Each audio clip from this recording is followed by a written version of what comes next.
ዋናው ክርስቶስ ተክዷል። ክርስቶስ ተክዶ መንግስተ ሰማያት ግን በእናንተ መግባት ይቻላል ነው። ይቻላል። አዎ ሁለት ኦርቶዶክሳውያን ሁለት አይነት ትምህርት ነው ያላችሁ ማለት ነው። አስታርቀኝ ክርስቶስ ተክዶ መንግስተ ሰማያት መግባት አይቻልም በኦርቶዶክስ እያለ ነው።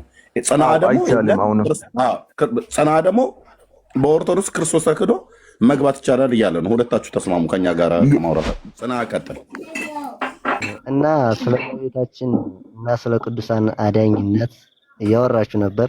እመቤታችን አማላጅ ናት።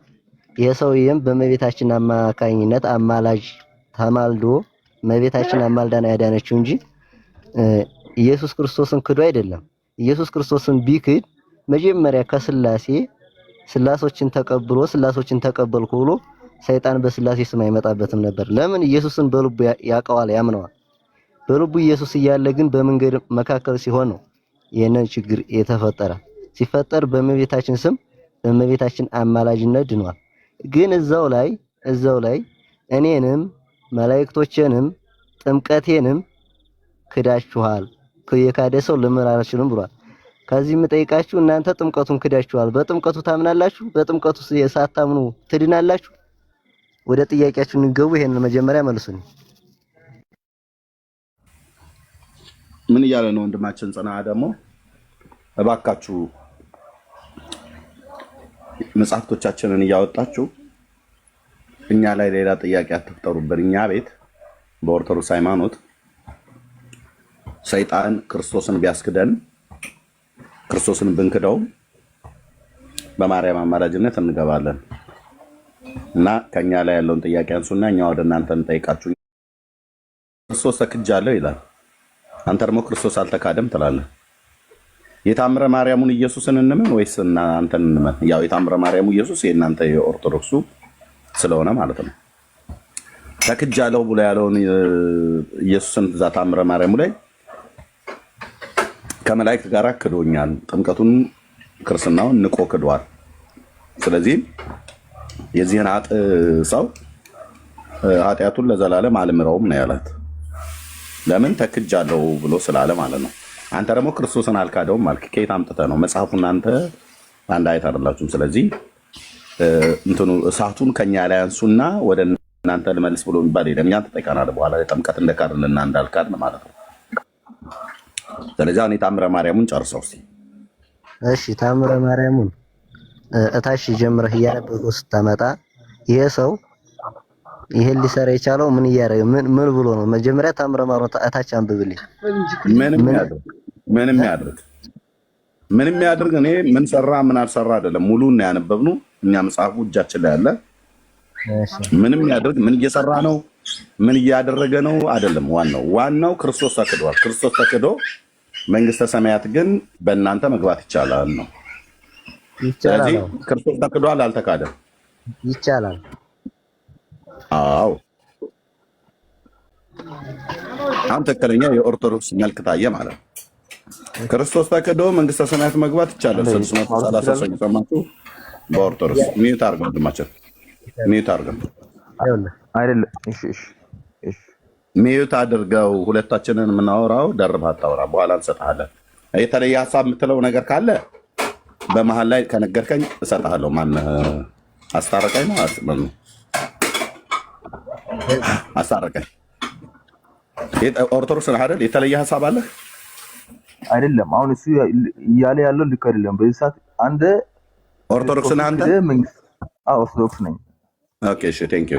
የተለየ ሀሳብ አለህ? ሀሳቡ የእሱ ልክ እንዳይደለ ለማረም ነው ያወጣሁት። ማለትም ክርስቶስን ክደህ መንግስተ ሰማያት የምትገባበት ሃይማኖት የምትሰብካ አይደለችም። ሲጀምር ኦርቶዶክስ መጀመሪያ ማለት ነው። አሳርቀኝ ኦርቶዶክስ ነው፣ አንተም ኦርቶዶክስ ነህ አይደል? ሁለታችን ማጋጨት ሳይሆን ኢየሱስ አውራው ይኸው ራሱ ነው እዚህ ያለው። ምንድነው ማጋጨት? እኔ እርስ በርሳችሁ ተጋጭታችሁ ስታበቁ እኔ ምን አጋጫለሁ? አውራው ይኸው ክርስቶስ ተክዶ መግባት ትችላለህ አለ። እኔ ነኝ በል ያልኩት አይደለም ወንድሜ። እየሰማኸኝ በሩት ሚዩት አድርገም የሚጥል ከሆነ እኔ ነኝ ያጋጫችሁ። እርስ በርሳችሁ ተጋጭታችሁ ስታበቁ የተጋጨ እውቀትና የተጋጨ ሃይማኖት ውስጥ ተቀምጣችሁ እርስ በርስ አታጋጨን አትበለን። ማይክ የከፈትከው የተለየ ሀሳብ አለ ብለህ ስላልክ ነው። ይኸው ከወንድምህ የተለየ ሐሳብ አለህ ማለት ነው። ወንድምህ እዚሁ እየሰማ 600 ምናምን ሰው እየሰማ በእኛ በኦርቶዶክስ ክርስቶስ ተክዶ መንግስተ ሰማያት መግባት ይቻላል ብሎ ሲል አንተ ማይከፈትና አይ እንደዚህ የሚባል ነገር የለም ማለት። ስለዚህ ሁለታችሁ አውራ፣ ይኸው አውሩ፣ ሁለታችሁ ተስማሙ። እየሰማኸኝ ነው? አንተ ላይ ያለው መጀመሪያ ጨርስ። አንተና እኔ ሳልጨርስ ከኦርቶዶክስ ወንድም ጋር አውራ፣ ያው አስታረቀኝ ብሎ የሚለው አይደለም። እስቲ አውሩ፣ እናንተ አውሩና እኔ ልስማ። ሁለታችሁም አውሩ። ካላወራህ ታች ትወርዳለህ። አንተኛው አስታረቀኝ ማለት ነው። የተለየ ሀሳብ ነው ያላችሁ ሁለታችሁ አውሩ። እስኪ እኛ ፊት እንስማ። ሁለት ኦርቶዶክሳውያን ሁለት አይነት ትምህርት ነው ያላችሁ ማለት ነው። አስታረቀኝ ክርስቶስ ተክዶ መንግስተ ሰማያት መግባት አይቻልም በኦርቶዶክስ እያለ ነው። ጽና ደግሞ በኦርቶዶክስ ክርስቶስ ተክዶ መግባት ይቻላል እያለ ነው። ሁለታችሁ ተስማሙ ከኛ ጋር ከማውራት ለሱ የእውቀት ማነስ ካለ እንጂ ኢየሱስ ክርስቶስን መግቢያውን በሩን ክደ መንግስተ ሰማያት የምትገባበት ሁኔታ በፍጹም ሲጀምር ኦርቶዶክስ አያስተምርም። ማወቅ ያለባችሁ ማለት ነው። ሁላችሁም እዚያው 666 ያላችሁ። እሺ ጽና ምን ትላለህ? ለዚህ ወንድም ለሚናገረው ተናገር። አንተ ፈጥነህ ነገሮችን እያወሳሰብክ ነው እንጂ እሱ ጋራ ይሄር ነው። እኔ የነገርኩህ ያለው መጀመሪያ ይሄ ሰው ክርስቶስን አልካፉ እንደምንረዳው አልካደም። እኔን ክዶኛል የሚለው ጥቅስ ስታነሳ እሺ ክዷል፣ ግን በእመቤታችን አማላጅነት ይሏል። እመቤታችን አማላጅ ናት፣ አስታራቂ። አማላጅ ማለት ምን ማለት ነው? አስታራቂ። በአስታራቂ ትድናለህ፣ ታማልድሃለች። ምልጃውን አምናለሁ ብሮ። አንተ ማወቅ ያለብህ እኮ ይኸው እሺ ልንገርሽ፣ አንተ ስማ እስቲ። ክዷል እያልኩ አይደለም ከመጀመሪያው ጀምረህ ያነበብኩት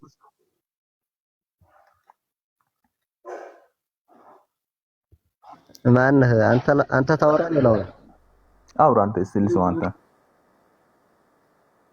እየነገርኩህ እኮ ነው። መጽሐፉን ከታይ ጀምሮ እያነበበ ሲመጣ እሱ ያነሳው ክዶኛል ጥቅስ ብቻ ነው ያነሳው። ክርስቶስን ክዶ ገነት መግባት አይቻልም። ክርስቶስን ክዶ ገነት መግባት ክርስቶስ ጋር ተቀያይመህ ግን አስታርቀህ መግባት ትችላለህ። አማልዳህ መግባት ትችላለህ። ያንተ ሰባውን አግኝቼው ምን መሰለህ? አሁን ማንም ኃጢአት ሊሰራ ይችላል። ኃጢአት የሰራ ሰው ስሙ አንድ ስማ። የሰራ ሰው በዚህ ዓለም ሲኖር ሳይሞት ከሞቱ በፊት እሷ አማልዳ ካስታረቀች መግባት ትችላለህ።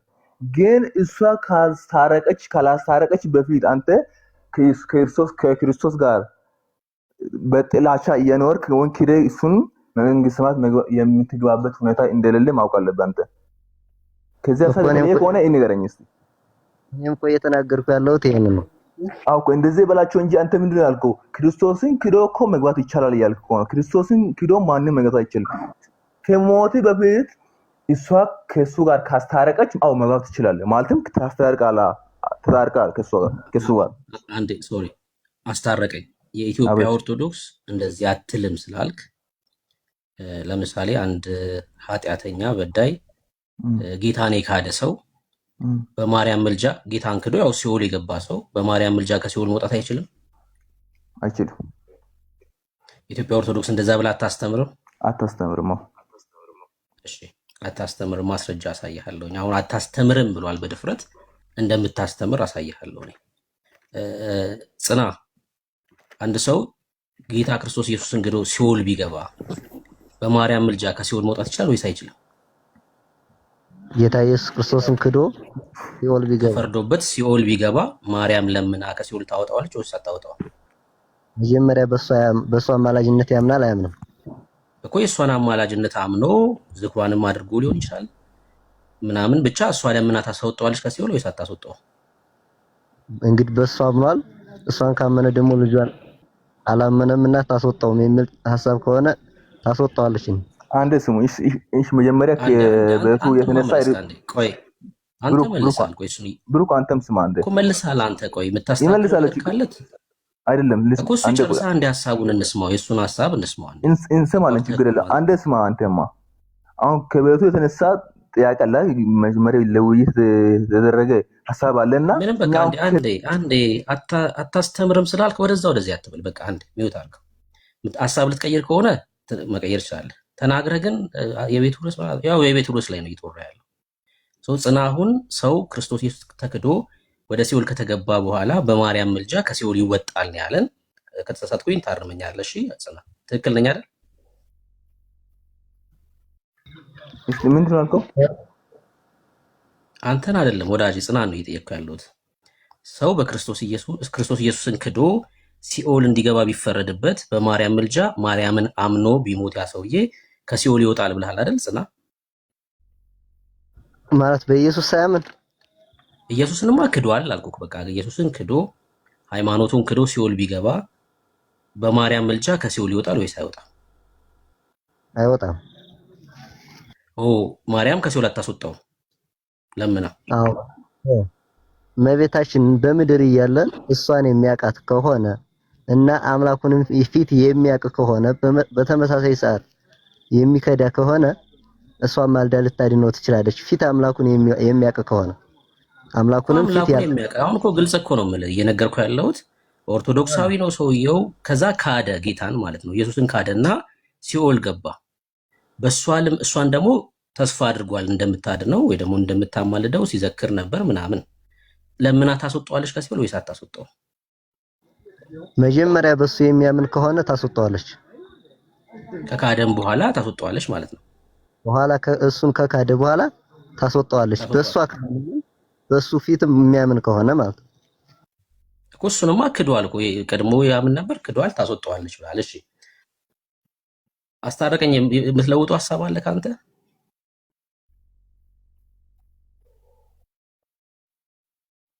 ዳኒ ብሩክ አንተ ከሱ ጋር አውራ።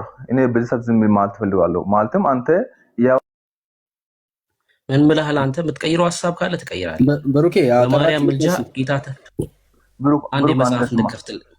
እሺ የትኛው መጽሐፍን ጠቅስ ማውራት ትችላለህ። ግን አንተ አሁን ያልክ ያለው የሱን የሆነ ነገር ስትፈልገህ አግኝተህ በኋላ ደግሞ ወደ እኔ እምነቱን ነው የተናገረው ወዳጄ፣ እምነቱን ነው የተናገረው። በቃ ምንም እኮ ስህተት የለውም። አስገድደን ተናገር አላልነው። ሰው እምነቱን ነው የተናገረው። አንተም እምነትን ነው የተናገርከው።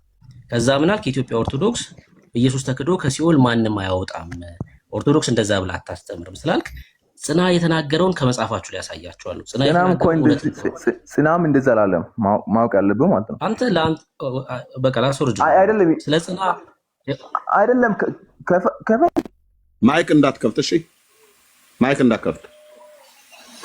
ከሱ ጋር ነው የሚያወራው። ማይክ እንዳትከፍት። ያንተን ሐሳብ ተናግረሃል። የጽና ሐሳብ ደግሞ ይሰማና ከዛ ሲሰጠን የምታወራው። ቴንክ ዩ። ማይክ ከፈት ታይቶዳል። ጽና ሐሳቡን ለመግለጽ አለ። በቃ እዚህ ገዝተ ላይ አለ። ጽና እንደዚህ ያለ ነው ብላ አለቀ። ጽና ሐሳቡን ለመግለጽ በቂ ነው። ገዝተ ላይ አለ። እየሰማን ነው ስንናገር። አያላልኩም ማለት ይችላል። አንተ አይደለም ለጽና የምትናገርለት፣ የራስህን ችለህ ተናግራለህ። የአቦን ገደል ክፈትልን ዳንኤል። እሺ የአቦን እሺ፣ አንዴ ቀ አጠገብህ ካለ ብሩክ ምን አልከኝ? ጽና ወይ ወደ ሌላ ከመሄዳችሁ በፊት ስለ ታምረ ማርያም ያነሳችሁትን እዚያው ጨርሱ። እኔ በጣም ያው ነው፣ ችግር የለውም። ከታምረ ማርያም አሳየን ካልከኝ ደግሞ እሺ፣ አንዴ ከታምረ ማርያም አሳየን ካልከኝ አሁን ካነሳው ጥያቄ ያለኝ እናንተንም ጠይቃችሁና እዚያው ላይ ጨርሳችሁ ሂዱ። ስለ እናንተ ብዬ ነው። ትጠይቀናለህ፣ ችግር የለውም። እኛ ላይ ያለን ጥያቄ ትጠይቀናለህ። ዞሮ ዞሮ ከሲኦል በጌታ ተክዶ እንዴት እንደሚወጣ እናሳያችሁ ነበር ያለው ወንድምነት። ቀድሞ ኢየሱስን ያምን ከነበረና ቢክድ ክዶ ሲኦል ቢገባ በማርያም ልመና ከሲኦል ይወጣል። ይሄን አምናለሁ አለ ጽና። ኦኬ አስተክዶ የሚባለው ደግሞ መካዱ ነው አይደል? ኃጢአተኛውን ሰው ሲኦል እንዲገባ ያደረገው ክርስቶስን መካዱ ነው አይደል? እንዲገባ ያደረገው። ስለዚህ በመጀመሪያ አምኖ ሁለተኛ ክዶ ከዛ ምናምን ነገር የሚባል ነገር የለም። ኦልሬዲ የመጀመሪያው እምነቱን ሁሉ ሲያምነው የነበረውን ሁሉ በሙሉ አምላክነቱንም ሰውነቱንም በሙሉ ክዷል። ስለዚህ ሲኦል እንዲገባ ያደረገው ክደቱ ነው። ክርስቶስን የካደ ሰው ሲኦል እንኳን ቢገባ በማርያምን ብቻ በማመኑ ከሲኦል ይወጣል እያለ ነው። ኦኬ አላልኩም። መጀመሪያ የኔን ጽንሰ ሐሳብ የተረዳችሁ ሂዱ ተናገር እውነቱን። መጀመሪያ የኔን ጽንሰ ሐሳብ የተረዳህ መሄድ አለብህ። መጀመሪያ የዚህን ሰው ታሪክ ካነሳ ጀምሮ መጀመሪያ በኢየሱስ ክርስቶስ ያምን ነበር። በመካከል ሰይጣን አሳሳተውና ወይም አጋጠመውና ፈጣሪውን ካደ። ከዛ ሲክድ እመቤታችን ታማልደዋለች። ቅዱሳን ሰማዕታቶች ሲያማልዳሉ ያማልዱታል አልኩ። መጀመሪያ ያለው ሲኦል የገባውን ሰው ነው እኮ ያለ ሲጠይቀህ ታዲያ ጽና መጀመሪያ ያለውን ሐሳቡን እየጨነገፈው ከመጣ አይሆንም። መጀመሪያ በሱ ካላመነ መጽሐፍ ወይ ወንድምነት እንደ እሱ ይቀላል አይደል? አዎ ምንድነው ብርኬ የጠየቀው ጥያቄ ሰዎች ክርስቶስን ክደው ሲኦል ቢገቡ ከሲኦል በማርያም አማላጅነት መውጣት ይችላሉ ወይ ነው አይደል? ወንድምነት ያንተ ጥያቄ። ኦኬ የጽና መልስ ደግሞ አዎ መውጣት ይችላሉ ነው። እንደሱ አይደለም የጠየቀው። ጥያቄያቸው ራሱ ተፈራቋል። እሺ እንደዚህ ነው የሚመስለው። ከእንደገና ጠይቀው ብርኬ፣ ከእንደገና ጠይቀው።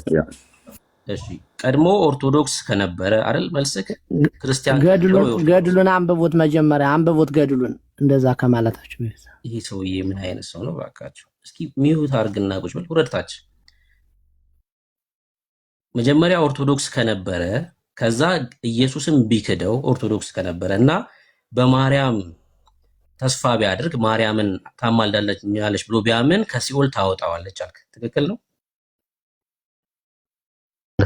እንደሱ ከሆነ መጀመሪያ በኢየሱስ ካላመነ እመቤታችንም ስለማያውቃት አይወጣም እኮ። እሱን እኮ ነው ያልኩህ። መጀመሪያ ኦርቶዶክስ የነበረ ሰው ከዛ ኢየሱስን ቢክደው በማርያም ልመና ከሲኦል ይወጣል አልክ።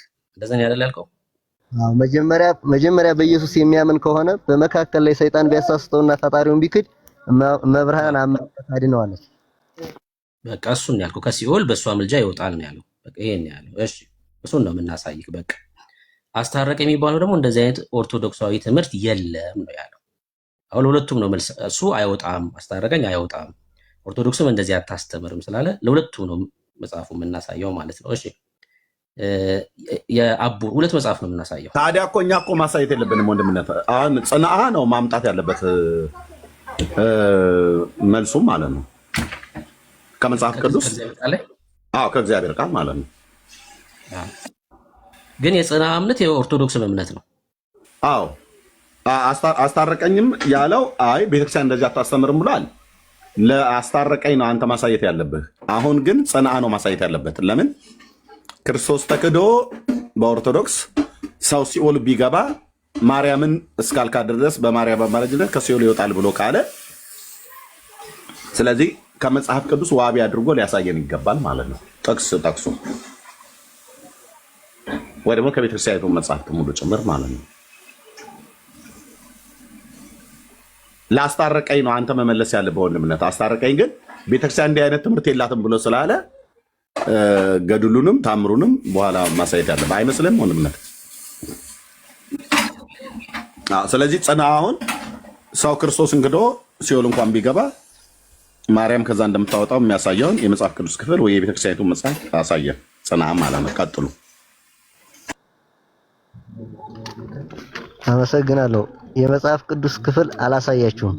ለምን ብትል የመጽሐፍ ቅዱስ ክፍል እስካሁን ድረስ ከኔ በፊት የወጣው ልጅ ሲነግራችሁ ስለነበር ማለት ነው። የመጽሐፍ ቅዱስ ክፍል አሁንም አልነግራችሁም። ለምን እኔ እሱ በላይ የተጨመረ ሌላ ነገር አላችሁ። አለቀ። መጀመሪያ የነበረው ልጅ የመጽሐፍ ቅዱስ ጥቅስ ሲያነሳችሁ ትሸሹ ነበር። ስለማታውቀው ማለት ነው አይደለም። አሁን ቀጥተኛና ቀጥተኛ እኔ ጥያቄንም የምወስደው አነሳችሁት ጥቅስ ላይ ነው። እኛ ትጠይቀናለህ፣ ችግር የለውም። አንተ ማታሳየን ጥቅስ ስለሌለ ነው አይደል? ስለማታውቅ ነው። ጥቅስ እኮ እየተጠቀሰልህ ነበር። ንገረን፣ የያዝከውን ጥቅስ ንገረን። ቅድም ጥቅስ እየተነገረህ ነበር አልኩ እኮ። ንገረን፣ እሺ ጥቅስ ንገረንና ከያዝከው ጥቅስ አንዱን ንገረንና እንየው። ለምን እናገራለሁ? ሳታምኑበት እምቢ ብላችሁ ቅድም እኛ ባናምን የሚሰሙ ሰዎች አሉ። ገብቶሃል? ለአንተ እምነት መጽሐፍ ቅዱስ ላይ ማስረጃ መኖሩን የሚሰሙ ሰዎች አሉ። ለሷ ስጠን ጥቅስ። የሰማ ነው በደንብ ነው የምሰማው። ቅድም ሚውት አድርጌ ዝም ብዬ እየሰማኋችሁ ነበር። ለምን ያኛው ልጅ ጋር ላለመንቀፍና ቅድም ከዚህ ይሄ ርዕስ አልተነሳም። ይሄ ጥያቄ አይደለም። የቀደሙ ውይይት አሁን አንተ ላልከው ማስረጃ ስጠን፣ መጽሐፍ ቅዱሳዊ ማስረጃ።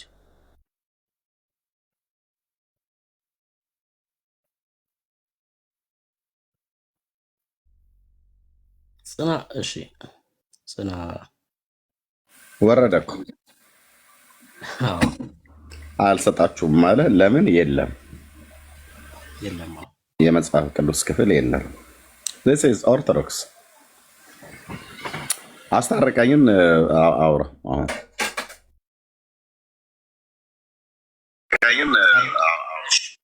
አስታረቀኝ ደግሞ ኦርቶዶክስ ሰው ጌታ ተክዶ በቅዱሳን ልመና ከሲኦል ይወጣል ብላ አታስተምርም፣ የኦርቶዶክስ ትምህርት አይደለም ብሏል። ዳኒ አሁን መጽሐፉን ክፈትልን።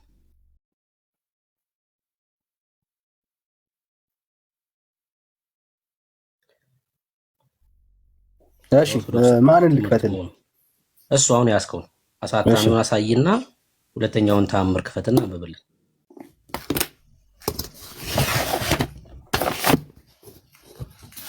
ይኸው አሳታሚው ይታያል። ምረከብ አቡነ ገብረ መንፈስ ቅዱስ አንድነት እና የዝቋላ ደብረ ከዋክብት ነው የሚለው። ከዋክብት አቡነ ገብረ መንፈስ ቅዱስ አንድነት ገዳም በአንድነት ነው ያሳተሙት፣ ሁለት ገዳሞች ማለት ነው።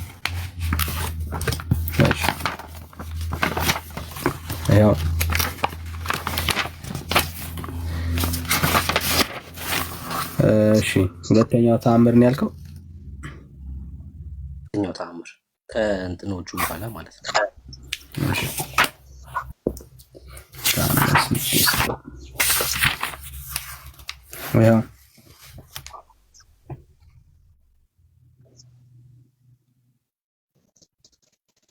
አንብብልን። አባታችን ገብረ መንፈስ ቅዱስ ያደረገው ተአምር ይህ ነው። ጸሎትና በረከቱ ለዘላለም ከእናንተ ጋር ጸንቶ ይኑር ይልና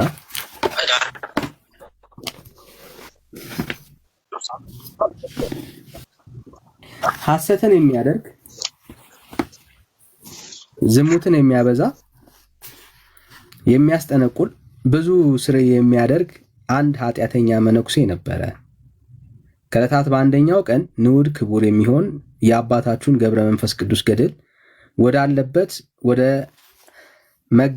ወዳለበት መጋቢት 5 ቀን ሄደ። ከዚያም ለሰው ልጆች ምሕረት ቃል ኪዳን እንደተሰጠ የሚናገር የቃል ኪዳን መጽሐፍ ሲነበብ ሰምቶ ያም ኃጢአተኛ መነኩሴ በልቡ መታሰቢያውን ዝክሩን አደርጋለሁ በጸሎቱም እማጸናለሁ ብሎ አሰበ። የአባታችሁንም የገድሉን መጽሐፍ ስሞ ከዚያ ወደ ሀገሩ ሄደ። ሲሄድም በመንገድ ሽፍቶች አግኝተውት መላልሰው ደበደቡት፣ ልብሱንም ገፈፉት። በደምም ተነክሮ ወደ ቤቱ ገባ። በዚያችም ሌሊት በእግዚአብሔር ፈቃድ ሞተ። የጨለማ መላእክቶችን መጥተው ያችን ነፍስ ወሰዷት፣ በእግዚአብሔር በዙፋኑ ዙሪያ አደረሷት። እግዚአብሔርም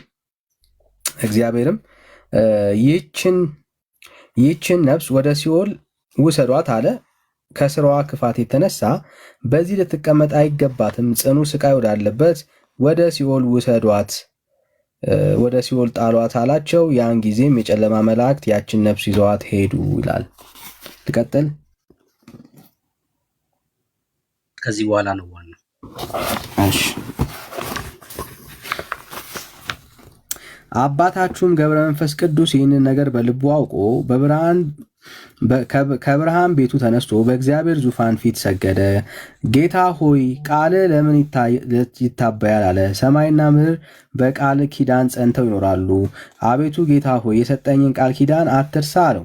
ጌታችንም መልሶ ወዳጄ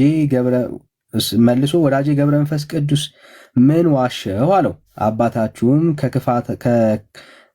ክፎች አጋንንት ወደ ሲኦል የወሰዷትን ያ ሰው በጸሎቱ በአማላጅነቴ ያመነ ሰው ነው አለው።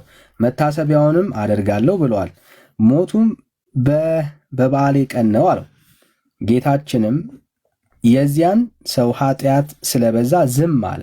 አባታችሁም በጌታ ዙፋን ፊት ወድቆ አቤቱ ጌታ ሆይ ይህንን ሰው ማረው፣ ምሕረቱን ካልፈቀድክ ግን እኔም ከዚያ ሰው ጋር ጨምረኝ አለው። አብ ሆይ በባህሪ ልጅ በወልድ በባህሪ ሕይወት በመንፈስ ቅዱስ እማጸንሃለሁ። ወልድ ሆይ በባህሪ አባት በአብ በባህሪ ሕይወት በመንፈስ ቅዱስ እማጸንሃለሁ። መንፈስ ቅዱስ ሆይ በአብ በወልድ እማጸንሃለሁ አለው። ያን ጊዜም እግዚአብሔር ቅዱስ ሚካኤልን አዘዘው፣ ወደ ሲኦል ሳይጥሏት ፈጥነህ አምጣት አለው። የመላእክት አለቃም ቅዱስ ሚካኤል ሄዶ ከእሳት ባህር ዳርቻ አገኛት። መልሶም እግዚአብሔር ፊት አቀረባት። እግዚአብሔርም ያችን ነፍስ ለወዳጄ ገብረ መንፈስ ቅዱስ ምን አድርገሻል አላት። ያችም ነፍስ የገድሉን መጽሐፍ በሰማው ጊዜ ደስ አለኝ፣ በልቤም ተዝካሩን መታሰቢያውን አደርጋለሁ ብዬ አሰብኩ። በፍቅሩ ልቤ ነደደ። ገድሉን ስሜ ተማጸንኩበት። ከዚያም ወጥቼ ሲሄድ በዚያች ቀን ሽፍቶች አግኝተው ደብድበው ገደሉኝ። ይኸው ወደ እናንተ መጣሁኝ አለችው። እግዚአብሔርም ያችን ነፍስ እርሱን በመውደድ ልብሽ ከተቃጠለ በቃል ኪዳኑም ካመንሽ እኔም ኃጢአትሽን ይቅር ብዬልሻለሁ፣ በደልሽንም አጥፍቻለሁ አላት። ይህንንም ብሎ የምዕመናን አንድነት ወዳለበት ውሰዷት አላቸው። ፈጥነው ወሰዷት። አባታችሁም ተደሰተ፣ ፊቱም በራ። የአባታችሁም የገብረ መንፈስ ቅዱስ ጸሎት በረከቱ በእናንተና በልጆቻችሁ እና በሕዝበ ክርስቲያን ለዘላለሙ ጸንቶ ይኑር አሜን ይላል። አስታረቀኝ።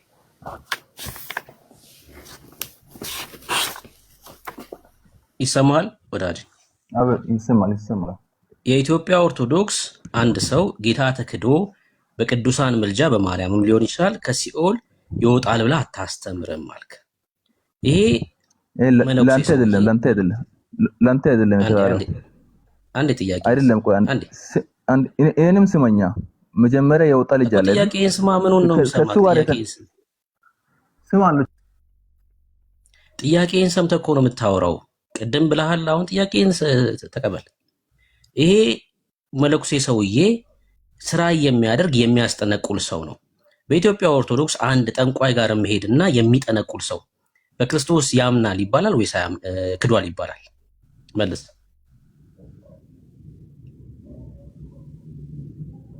አስታርቀኝ።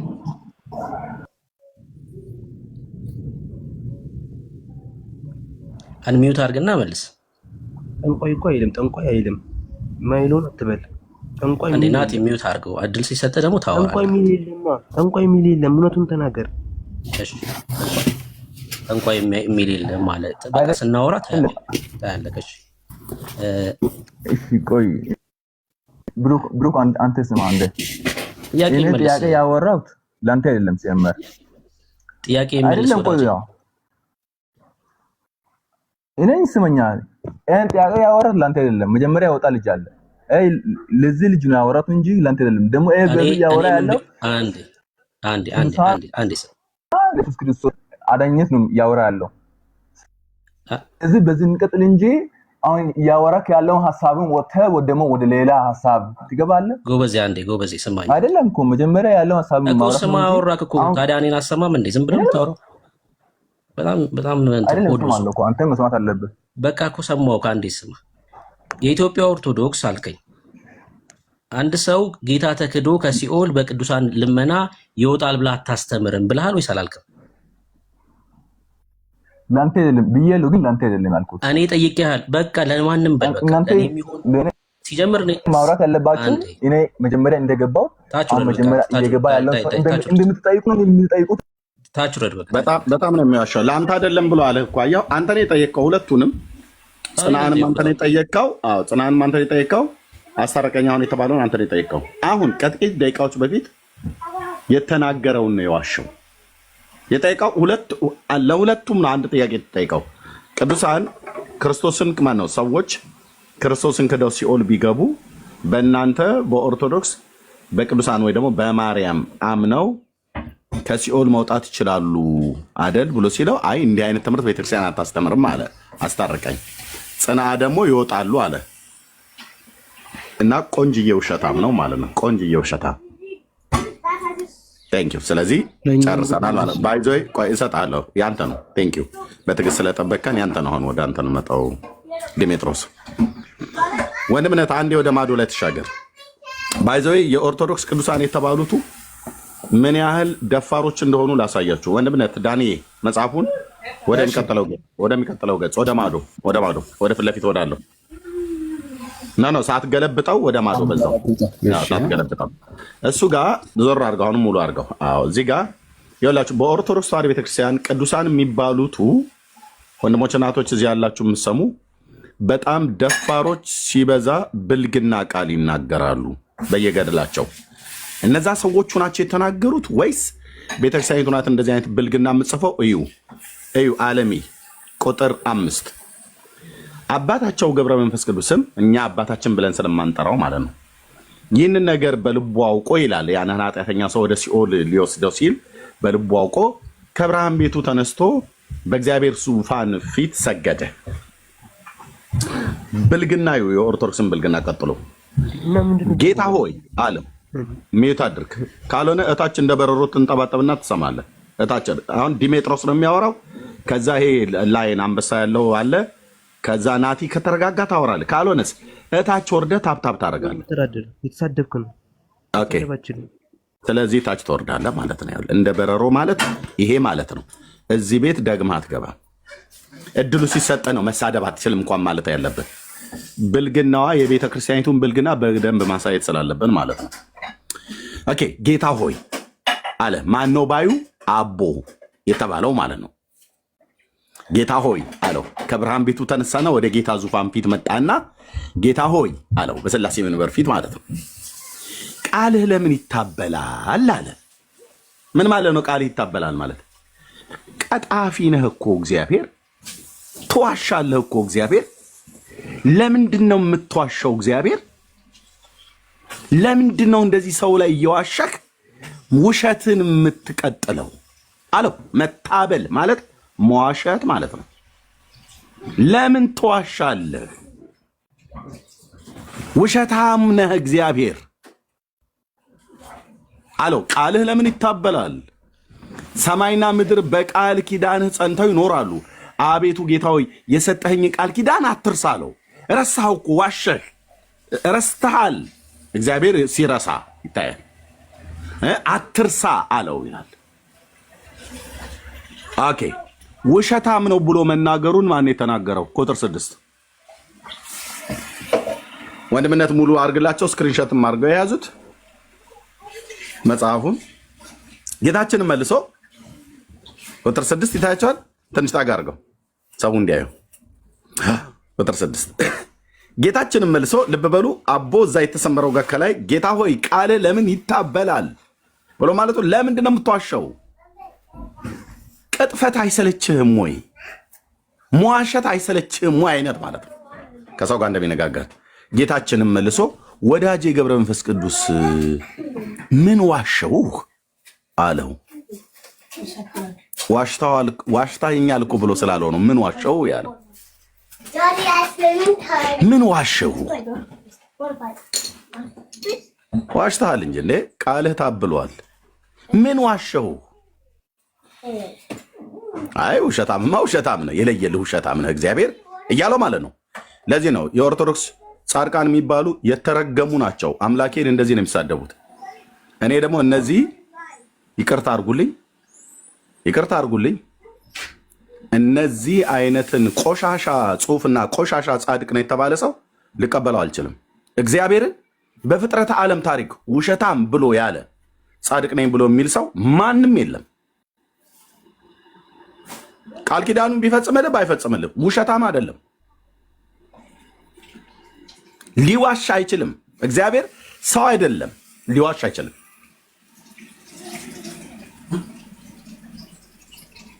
ይሄ ነው ቤተክርስቲያኒቱ የጻፈችው ማለት ነው። ስለዚህ አሁን የኦርቶዶክሱ እግዚአብሔር ይዋሻል ብለን እንበል? በዚህ መጽሐፍ ተነስተን ጻድቃኖቻቸውን ይዋሻል ብለን እንበል? ለእግዚአብሔር ባህሪው ነው መዋሸት። መዋሸት እኮ ማለት ሐሰት መናገር ማለት ነው።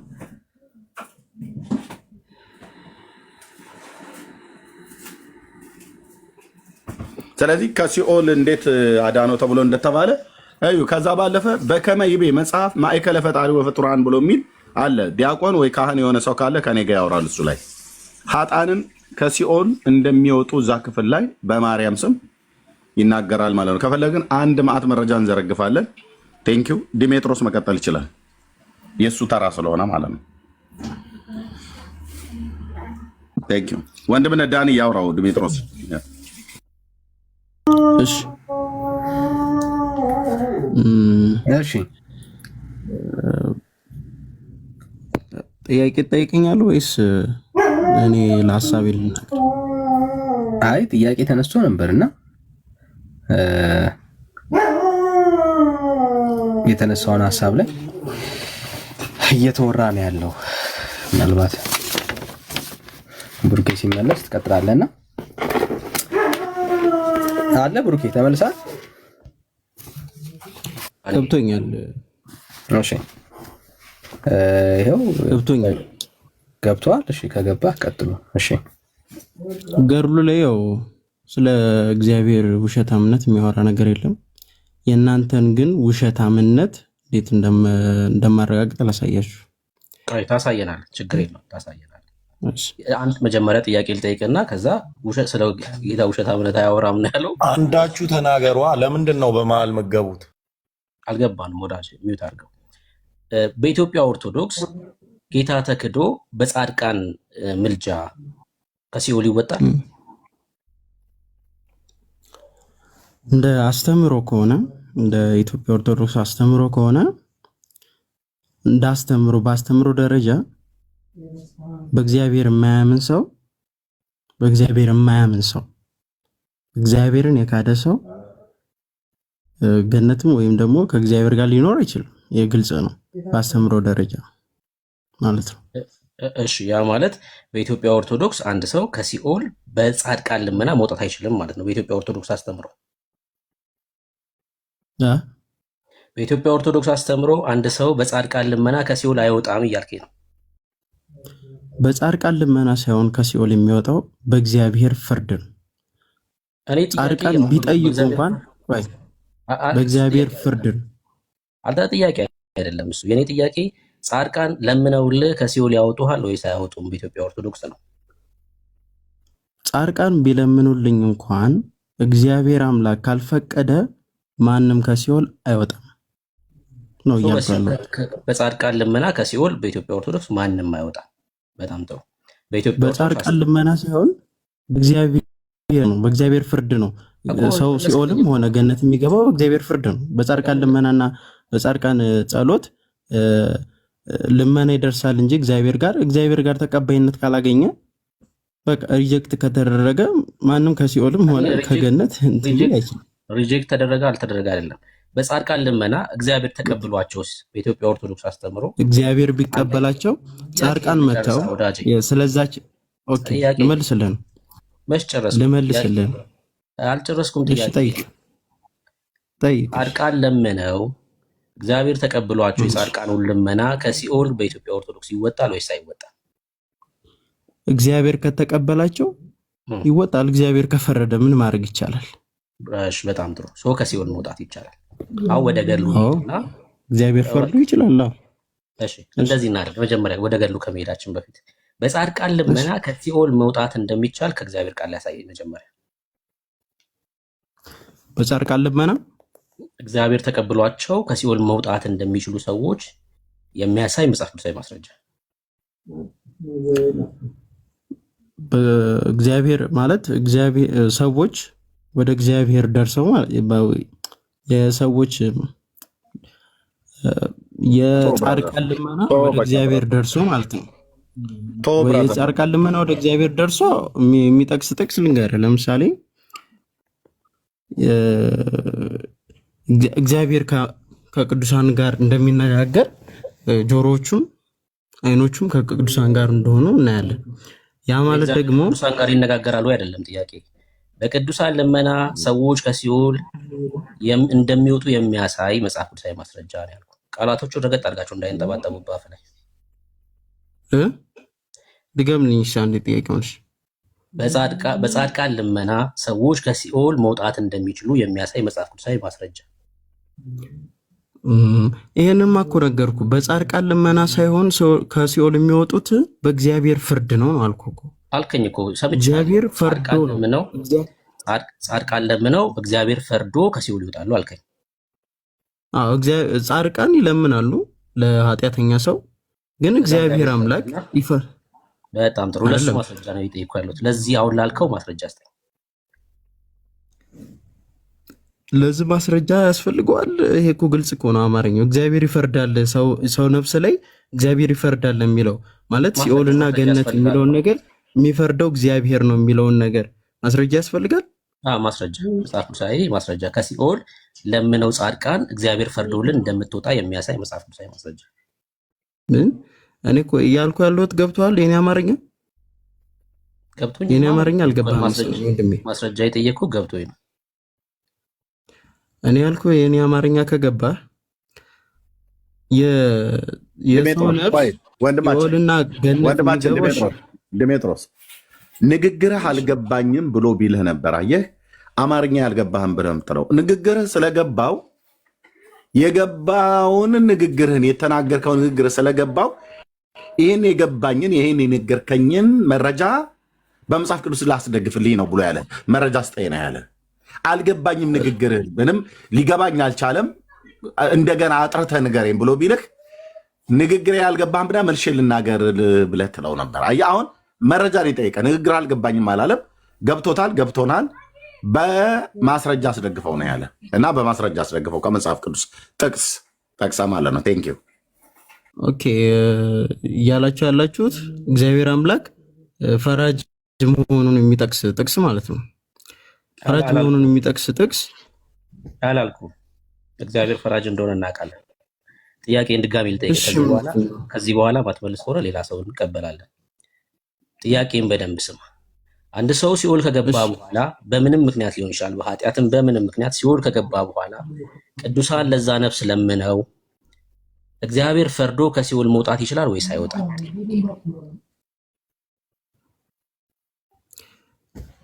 በቅዱሳን አማላጅነት ያ ሰውዬ ለምሳሌ በቅዱሳን አማላጅነት አምነው ወይም ደግሞ የነሱ በረከት ካለው ወይም ደግሞ እንደሚባለው የነሱ ጸሎት ከእርሱ ጋር ከሆነ እና ደግሞ እግዚአብሔር አምላክም ያንን ነገር አይቶ ይወጣሉ ከገነት። ምክንያቱም መጽሐፍ ቅዱስ ምን ይለናል? ማስረጃ ለምሳሌ የአልዓዛርን ታሪክ መውሰድ ይችላል። ማስረጃ ጥቅስ ንገረኝ። ጥቅሱን ታሪኩን ታውቀዋለህ? ጥቅሱን ሳይሆን አብርሃም እና የአልዓዛርን ታሪክ መውሰድ ትችላለህ አይደለ? ጥቅስ ንገረኝ። አብርሃም እና የአልዓዛር ታሪክ እግዚአብሔር ፈርዶ ከሲኦል ወደ ገነት የገባበትን አሳየኝ። የሆነ ጻድቅ ለምኖለት የአልዓዛርን ታሪክ እንድትነግረህ ጥቅሱን እንድነግርህ ፈልገህ ከሆነ ልነግርህ እችላለሁ። እዛ ክፍል ላይ አንተ እኔ ማለት ጥቅሱን ስላልሸመደድኩት ነው እንጂ ታሪኩን ግን አውቀዋለሁ። አልዓዛር በምድር ላይ በስቃይ ይኖር ነበረ፣ ባለሀብት ደግሞ ነበረ። እሺ እዛ ክፍል ላይ አንድ ጻድቅ ወደ እግዚአብሔር ለምኖ ከሲኦል የወጣ ባለጸጋ ልታሳይ ነው አይደለ? ወደ ገነት የገባ ወደ ገነት የገባ ሳይሆን በሲኦል ላይ እንዳሉ ማለት ታሪኩ ልንገርህ። ታሪኩን ታውቀዋለህ አይደለ? እኔ ጥያቄ ማለት ጥያቄ ነው የምመልሰው። እኔ ታሪኩን ታውቀዋለህ አታውቀውም ማለት ነው። ጥቅሱን ልንገርህ እያልኩ ታሪክ ጴንጤዎች ቤት ነው የመጣው። ጴንጤዎች ቤት ነው የመጣው። የእኔ ጥያቄ ሰው ሲኦል ከገባ በኋላ በተለያየ ምክንያት በጻድቃን ልመና ከሲኦል እግዚአብሔር ፈርዶ መውጣት ይችላሉ አይችሉም ነው በቃ ጥያቄው። ይችላሉ አልክ። ለዚህ ማስረጃ መጽሐፍ ቅዱሳዊ ማስረጃ ማለት መጽሐፍ ቅዱሳዊ ማስረጃ የምሰጥህ የጻድቅ ሰው ጸሎት ኃይል አላት የሚለው ነው የመጀመሪያው። የጻድቅ ሰው ጸሎት ኃይል እንዳላት ማለት ኃይል አላት ሲባል ደግሞ መንፈሳዊ ኃይል ነው። መንፈሳዊ ኃይል መልስ የለም። በቃ የጻድቅ ሰው ጸሎት ኃይል አያደርግም አላልኩም እኔ። እንዴ የኛ የጻድቃን ጸሎት ራሱ ብዙ ነገር ያደርጋል። በዚህ 3 ቀን ውስጥ እግዚአብሔር ትልቅ ነገር አድርጎልኛል። ለምሳሌ ለኔ በቃ ዛሴት እኔም እያልኩ ያለሁት እኔ ጥያቄ እሱ አይደል። እግዚአብሔር እንደሚሰማን በደንብ እናውቃለን። ከሲኦል በጻድቅ ልመና አንድ ሰው ይወጣል ወይ ነው ጥያቄያችን። ስለዚህ ነው ማስረጃ መምጣት ያለብን። ያልጠየቀውን መመለስ አይጠበቅብን። ለዛ ማስረጃ ከሲኦል ይወጣል ወይ የሚለው እሺ፣ ሌላ ሰው እንቀበል። በቃ መልስ የለው። ጥያቄ ሎጂካል ያደርገው እንጂ ማለት እንትን አታደርገው። ጥያቄህን የሆነ አለ የለ ለማሸነፍ አይነት ብቻ አታደርገው። ጥያቄህን ሎጂካል አድርገው። ምን ማለት እስኪ ሎጂካል አድርገህ የኔን ጥያቄ ጠይቀኝ። እስኪ አንተ ሎጂካል አድርገው ጥያቄ። አንተን ለምሳሌ ጠይቀህ እኔ አይ የኔን ጥያቄ አንተ ሎጂካል አድርገው ነው ያልኩህ። እኔ ጠየቅኩን ጥያቄ እስኪ ሎጂካል አድርገህ አሳየኝ። አንተ ሎጂካል አድርጌ ላሳየህ። ለምሳሌ እኔ ያልኩት ያወራሁት ነገር ምንድን ነው? እግዚአብሔር አምላክ የኔን ጥያቄ ሎጂካል አድርገህ አሳየኝ ያልኩህ። የኔን ጥያቄ ሎጂካል አድርገው እና ጠይቀኝ። ሎጂካል ላድርገው። ሰው የሚፈርድበት ማን ነው? የሚፈርደውስ ማን ነው? የት ነው የሚገባው የሚለው ነው ሎጂካል ጥያቄ። የቅዱሳን አማላጅነት ይሰራል አይሰራም? ያድናል አያድንም? የሚለው ሎጂካል ጥያቄ። ይሄ አንተ ጥያቄ ነው እንጂ የኔን ጥያቄ ሎጂካል አይደለም ያልኩህ። የአንተን ጥያቄ ነገርኩህ እኮ። ቅዱሳን ያማልዳሉ አያማልዱም? ይሄ ጥያቄ ነው፣ ኖርማል ጥያቄ ነው። እሺ እንደዚህ ላድርግልህ። አሁን በጠየቀው ቅዱሳን በምልጃቸው አንድን ነፍስ ከሲኦል አውጥተው ወደ ገነት ማስገባት ይችላሉ ወይስ አይችሉም? በምልጃቸው እግዚአብሔር ፈቅዶ ይችላሉ። በቃ ማስረጃ፣ መጽሐፍ ቅዱሳዊ ማስረጃ። ይኸው አንተ ሎጂካል ባልከው መንገድ ጠይቄሃለሁ። መጽሐፍ ቅዱሳዊ ማስረጃ መጽሐፍ ቅዱሳዊ ማስረጃ የምሰጠህ ለምሳሌ የጻድቅ ሰው ጸሎት ኃይል ታደርጋለች የሚለው አሁን ነገርኩህ እኮ። የጻድቅ ሰው ጸሎት ኃይልን ታደርጋለች የሚለው ጥቅስ ንገረኝ። አታውቀውም? ጥቅስ ንገረኝ ነው ያልኩህ። አንተ መጽሐፍ ቅዱስ ውስጥ አለ እኮ። ጥቅሱን ንገረኝ። ይሄንን ጥቅስ አታውቀውም? ጥቅሱን ንገረኝ። እኔ ያው የኔ ማወቅ አለማወቅ አይደለም። ጥቅሱን ንገረኝ እስኪ። ጥቅሱን እንትኑን ቨርሱን አላያዝኩትም፣ ግን መጽሐፍ ቅዱስ እንዳለ አምናለሁ። ይዘራ በቃ ጥቅሱን ይዘራ። ለምሳሌ ደግሞ ዘክና ጥቅሱ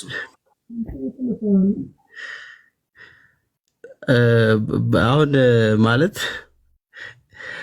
ይሄ ያለ የለም የሚለው ነገር አከራክሮ ነው። አንተ አሁን ገድሉ ላይ እንግባሽ። አሁን ገድሉ ላይ ልመልስልህ። የዋሻችሁትን ላጋል አይ ማስረ ይሄን ስጠን መጀመሪያ። ይሄን ስጠን እና ከዛ ሌላውን ትቀጥላ። መጀመሪያ ማስረጃ ስለተናገርከው የለም እያልክ ነው። እኔ አሁን የለም አለም ሳይሆን ጥቅስ ስጠኝ ለተናገርከው የጻድቅ ሰው ጸሎት ላልከው እስኪ ማስረጃ ስጠኝ። መጽሐፍ ቅዱሳዊ ማስረጃ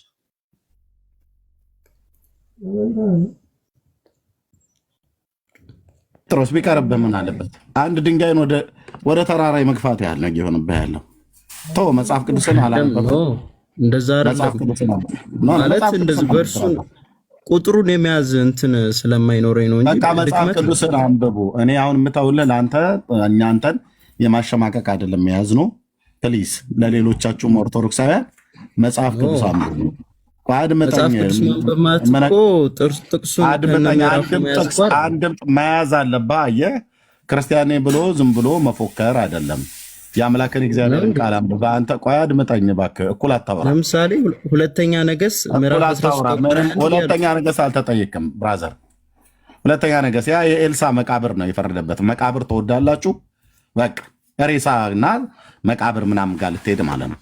እስካሁን ለተጠየቀው ነገር ጥያቄ መረጃ አምጣ ተብለህ ስትባል የእግዚአብሔርን ቃል አታውቀውም። ለምንድን ነው ያላወቀው? ስላላነበብክ እንጂ ብታነበው ታውቀዋለህ፣ እኛ እንደምናውቀው ማለት ነው። ያን ደግሞ ለማድረግ ጊዜ ወስደህ አንብብ። አንተ ትውልድ ጊዜ ወስዳችሁ አንብቡ የእግዚአብሔርን ቃል ማለት ነው። መጽሐፍ ቅዱስን ጊዜ ወስደህ አንድ ቨርስ ስላላስኩ ነው እንደዚህ እስካሁን ድረስ ስላለው ነገር ምንም ተጠይቃ የመለስከው ነገር የለም። የረባ ነገር አላወራም። ቅድም ተው እያልኩ ነበር። ምንም የረባ ነገር እያወራ አይደለም። ከዛ ይልቅ ምክር የምሰማ ከሆነ እንደ አንድ ኢትዮጵያዊ ወንድም ልንገርህ፣ ኦርቶዶክሳዊነት እምነትን ይዘህ ግን እግዚአብሔርን ቃል ብሉይና አዲስ ኪዳንን ቁጭ በልና አንብብ። መጽሐፍ ቅዱስ ካነበበና መጽሐፍ ቅዱስን ከሚያውቅ የሚጠቅመኝን አንብቤያለሁ እኮ። ኦኬ ካነበብክ ታዲያ መረጃ አምጣ ተባልክ እኮ። ልታሳያቸው በእሱን ማለት ስላልሸመደድኩት ነው እንጂ ለህይወት የሚጠቅመኝን አውቃለሁ። እሺ ለህይወት የሚጠቅምህ የሞተን ጻድቅ ሰው ማን ነው? የሞተ ጻድቅ ሰው በሲኦል ውስጥ ያለውን ለምኖ ከሲኦል ያወጣ ጻድቅ አንድ አምጣ። መጽሐፍ ቅዱስ መረጃ ጻድቁ ሰውዬ ለምኖለት አንድ ኃጢአተኛ ሲጀምር እግዚአብሔር ፈርዶበት ነው ሲኦል የሚገባው።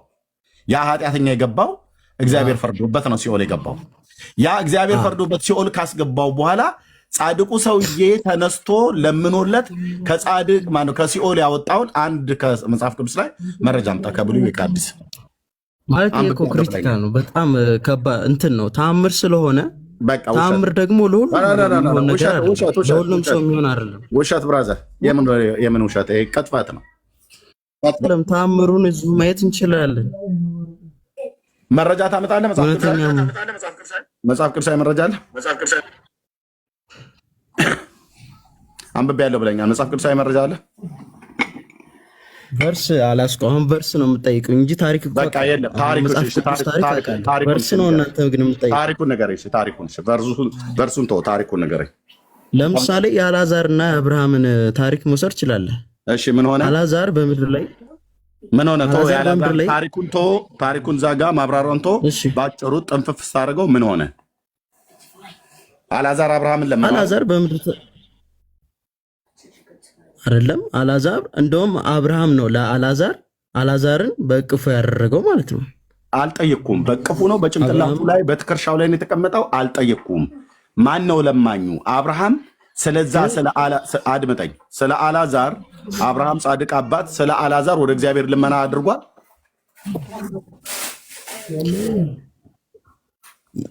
ልመና አድርጓል። አብርሃም አባት አድምጠኝ። የመጨረሻ ካልሆነ ታች ትወርዳለህ።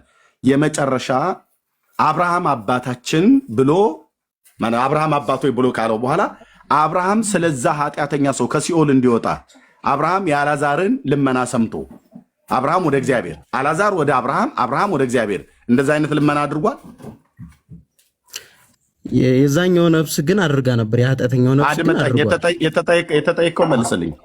የተጠየቀው መልስልኝ። አብርሃም ወደ እግዚአብሔር፣ ያኛው ግን አድርጓል። ሀብታሙ ማለት ነው። አልተጠይቅም። እነሱ ነው ስለማድረግም አልተጠይቅም። ይንከባለሉ የሚያደርጉም እሱ አይደለም የኔ ጥያቄ። አልዓዛር አብርሃምን ለምኖታል አይደል? አልዓዛር አብርሃም ለምኖታል የሚል ጥቅስ የለም እዛ ጋር ታሪክ አልተቀመጠም። ግን ስላላየው ነው። ቃሉን ብታየው ኖሮ አብርሃም አባቶይ ማረኝ ብሎ ያለው ማን ነው? አታውቀውም። ኦርቶዶክስ አይነት ማለት ኃጢአተኛው ነው። ሜት አድርግ ኃጢአተኛው አይደል እንዴ እንደዛ ያለው? እኔ ራሱ ሲኦል እንዳልከት ከዚህ ማለት ነው። ስርዓት ማይኖር ከሆነ እታች ወረድ ጩኸታ ወይ ታሪኩን አታውቀው በአግባቡ መጽሐፉን አላነበባችሁ ወይ ሲነግሯችሁ አሰቡ። ያ ኃጢአተኛ ሰው ሲኦል ውስጥ ሆኖ አብርሃም አባቶይ ማረኝ ብሎ አለው ይላል ቅዱስ ቃሉ የሚለው ማለት ነው። ልብ በሉ። ተልቁ ላይ አድርገኝ ወንድምነት። ኦርቶዶክስ አይነት ማለት በድቅድቅ ጨለማ ውስጥ መሄድ ማለት ነው።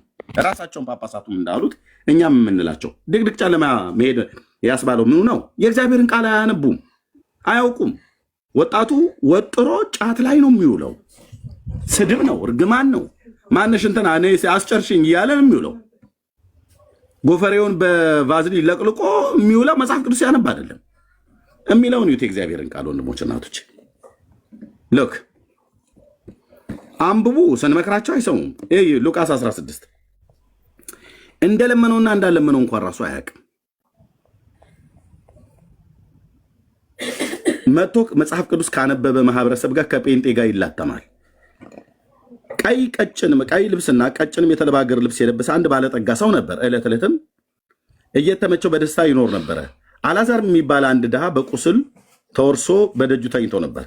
ባለጠጋውን በማዕድ የወደቀውን ፍርፋሪ ሊጠግብ ይመኝ ነበር። ውሾች እንኳን መጥተው ቁስሎቹን ይልሱለት ነበር። ድሃውም ሞተ። መላእክቱም ወደ አብርሃም እቅፍ ወሰዱት። ባለጠጋውም ደግሞ ሞተና ተቀበረ። በሲኦልም ይሄ ባለጠጋው ሰውዬ ማለት ነው። በሲኦልም በስቃይ ሳለ አሻቅቦ አብርሃምን አየና አልዓዛርንም በቅፉ። ከዛስ እርሱም እየጮኸ የባለጠጋው ሰውዬ ማለት ነው።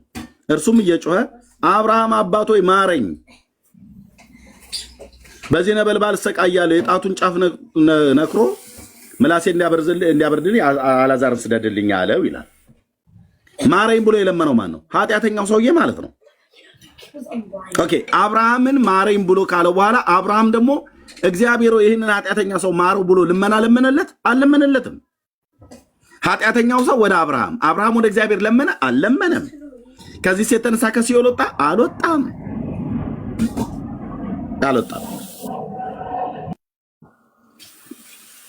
አልወጣም። ልብ በሉ። ኃጢአተኛው ሰው አብርሃምን ማረኝ ብሎ ለመነው። አብርሃም ደግሞ እግዚአብሔርን ማረው ብሎ ለመነለት አልለመነለትም? አታምታታም ስልህ መተህ ጴንጤ ጋር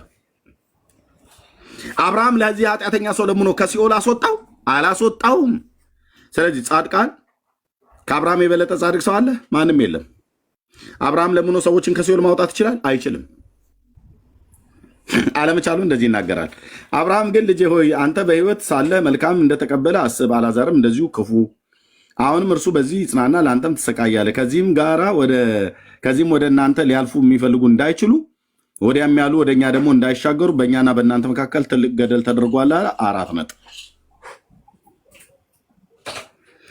ስለዚህ በአብርሃም ልመና ይሄ ሰውዬ ከሲኦል ወጣ አልወጣም? ጻድቃን ከሲኦል ከሞቱ በኋላ ሰዎች ኃጢአተኞች ሰዎችን ከሲኦል ያወጣሉ? አይችሉም።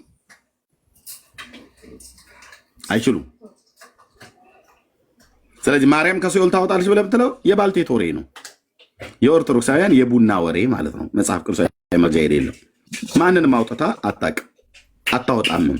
ታወጣለችም ተብሎ የተጻፈ ሜት ታደርጋለህ ወይስ እንደ ልማድህ ታች ላስወርድህ አይደለ? እታች ወረድ። ቆይ ብዬ አንተ እታች ወረድ። ኦኬ። ስለዚህ ኃጢአተኛ ሰው ሲኦል ከገባ በኋላ በጻድቅ ልመና ይወጣል ብሎ የሚል ትምህርት የለም ማለት ነው። መጽሐፍ ቅዱስን አንብቡ። ኦርቶዶክስ በቁሟ እየፈረሰች ነው። እውነቱን ስነግራችሁ በቁማችሁ እየፈረሳችሁ ነው። እንደ ተቋም ማለት ነው። ህዝቡን አሁን ዘግተህ የሚበሉትን ነገር ከልክለህ በደረቅ ስፍራ ላይ እንደምታሰማራው በግና ከብቶች አይደሉም። ከብቶችና እንስሶች የለመለመ ቦታ ላይ አስቀምጣቸው፣ በበረት ግን ዘግታቸው እንዳይበሉ ብትከለክላቸው፣ ዙሪያውን በአጥር ብታጥር ከረሃቡ ጽናት የተነሳ ሰብረውት ይወጣሉ።